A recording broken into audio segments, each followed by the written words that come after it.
Hey guys, this is Dan with Gears and Gadgets. Thanks for tuning in. Back for another video a day till this channel hits 100K. Today, I'm pretty pissed off. I just bought this Banks iDash. This is the iDash Data Pro. Now this is an awesome product, but we're gonna just speak super candidly about why I'm pissed off. First, let's jump in the truck. This is why I am pissed off. This is the Banks iDash Super Gauge, and I just spent $295 on this thing 8 months ago, and now they have this new iDash Data Pro. Now look, I love innovation. I think it's great when companies update their products, but a gauge, I never in a million years would have thought that I would be spending $295 on a gauge that would be outdated less than a year later. I actually spent $499 on this. This is actually their new version. It's got the data logging as well. Most people don't need the data logging, including me, but I do like the data logging because it can help me illustrate things in videos in the future. And you would think to yourself, well, great, just run 2 iDashes. I don't know if I can do that because they have increased the resolution of the new one, and it might look goofy next to this one. I also don't know if I want to have the dual gauge pod here because, I don't know, it just starts to look too much at some point. So let's open this thing up and see what the difference between the old iDash Super Gauge and the new iDash Data Pro is, and do I really think it's worth an upgrade? I also like how they shrink wrap this like I used to shrink wrap video cassettes at Blockbuster Video when I was 16 years old. How do you get free rentals? That's the Blockbuster Rewards program. Yeah, guilt-free performance. I don't know, I feel kind of guilty about spending $300 on an iDash that was outdated a year later. Hoping that it actually uses the same cables on that one so I don't have to like pull the whole thing apart again. I guess that would be a nice little consolation prize. This also has Bluetooth, a nice addition, I suppose. Pull this out. Ow. It's got to use the same connector because there's only... Yeah, that'll be the same connector. Suspiciously non-branded SD card. We'll just plug this one in. There's going to be a million other install videos or whatever. The installation of this is pretty straightforward. iDash Data Pro. Now pop her in there. Yeah, there's no way I'm running the other one next to this one. It's not going to look right at all because this display is like, they say 4 times the resolution, and I will tell you, it looks all of that. Now, one of the benefits to this is there's an app, another app on my phone. I'm actually getting kind of like app fatigue. So it'll be nice to be able to, I guess, configure the gauges on your phone because it's kind of like cumbersome to do it on the iDash itself. You can also upgrade firmware from your phone to the iDash, which will be nice. All right, so we are going to connect iDash Pro, see how painless this is. Pair, oh, that's pretty nice. It just says pair with iPhone, yes. Oh, I need to sign in and give it my phone number, of course. Hopefully that doesn't register it to the actual phone. Now I need to register it. New firmware, continue, we'll update that.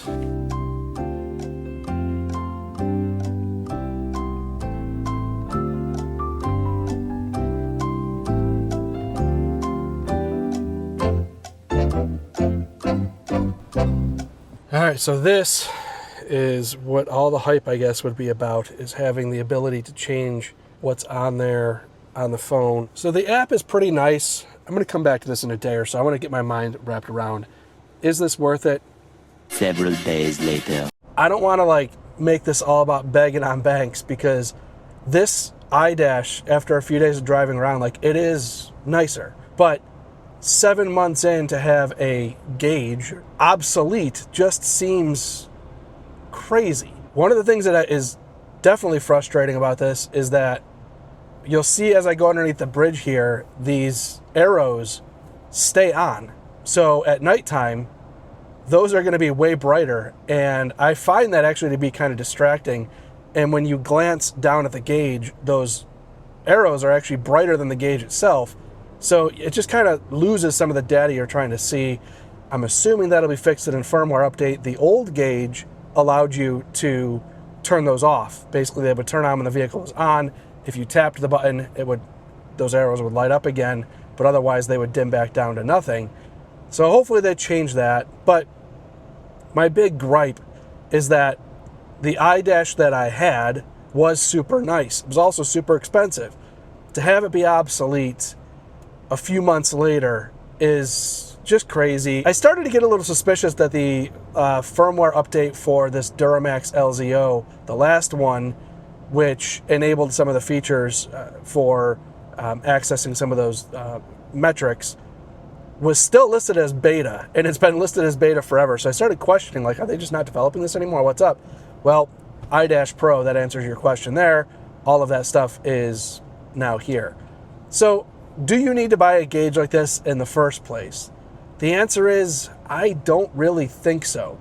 Now, I'm a big data dork, and I actually bought this one, has the data logging, so we'll start data logging now, and I'll show you guys in the studio when I get back home the data that you actually can harvest from this, which is cool, and it'll help me in YouTube videos if I'm like towing long distance or trying to illustrate something. To have the data logging is really nice for me. Most people don't need it, and I would say you could skip that feature. The benefit of these gauges when it comes to this diesel, theoretically, is that you can do mobile regen and stationary regen. That means that when your soot levels, which right now I'm at 41%, get up to whatever level, you theoretically could trigger a regen. Now look, I don't think that's actually super necessary. I am the biggest offender of short tripping my truck.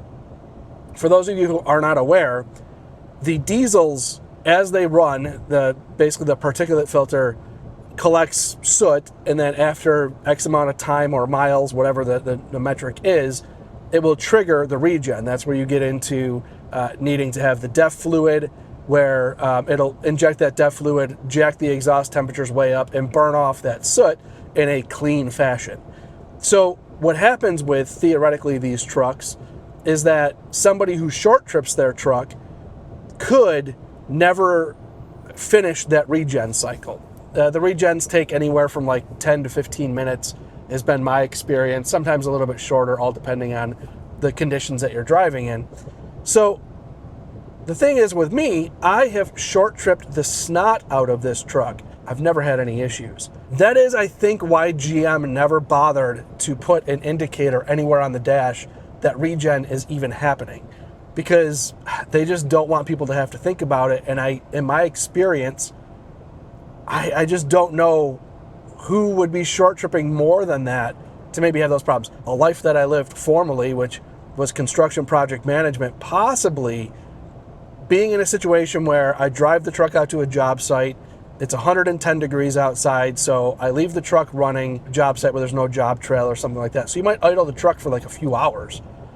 Not all the time, but could happen, and maybe you don't complete the regen, it just sits there and keeps building more soot.